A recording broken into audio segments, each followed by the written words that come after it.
Some of you know that we just celebrated 15 years of women's ministry. We began with 2 retreats in 2017, one in September and the other one in October, since we couldn't fit everyone all at one time. Now, prior to our launch, there have been seeds that have been dropped about crossover starting a formal women's ministry, and I think the assumption was that I would want to do it because I'm the pastor's wife. But let me give you just a little bit of back history to where and who I was back then. I was a mental health counselor and a manager at an at-risk after-school program for teen girls. But remember that Tommy and I started as youth pastors before he became the lead pastor. And even though we had transitioned into adult ministry, I was still working full-time with teens, and I loved it. That's until I met Mama Renee. And Mama Renee kept inviting me to Zumba classes.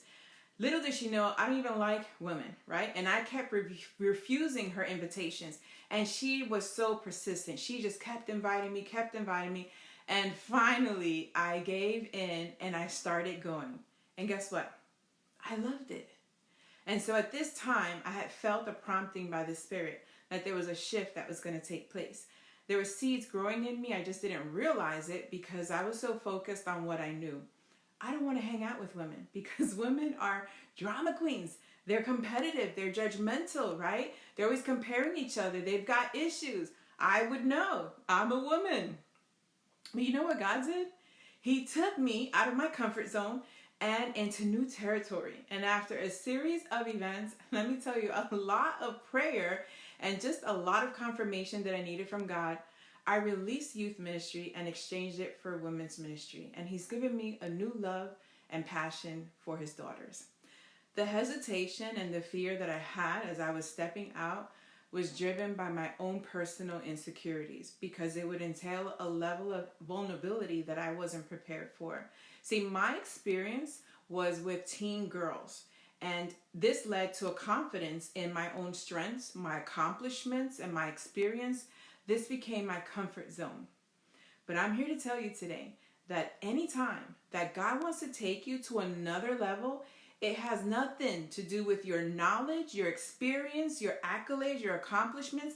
It has everything to do with your yes to God. It's all about obedience. So throughout the years of leading women's ministry, I've had to learn to trust God with my humanity. And do you know how I started 15 years ago? With an apology. I asked the ladies for their forgiveness. I said, forgive me because I know that I'm going to fail you. Here's a little secret. I've struggled with perfectionism, not only in myself, but expecting it from others. I set really high expectations, but that just stems from my fear of letting people see my imperfections, my weaknesses and flaws, the areas that I feel less than.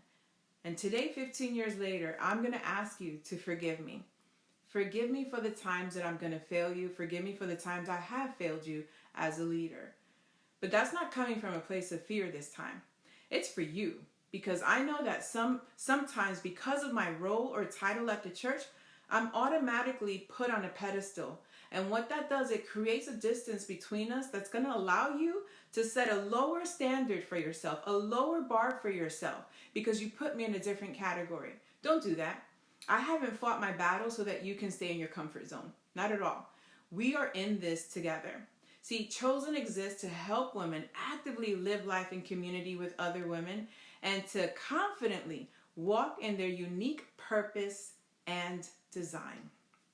So every year, every season that we go through, it's going to look differently how we attempt to accomplish this.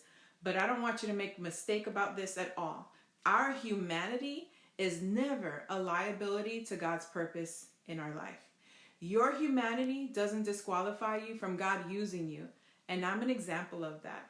And I know that I wouldn't be here today to share this with you or even Chosen Women's Ministry if it wasn't for Mama Renee and her persistence and me finally saying yes to going to a Zumba class. Who would have thought?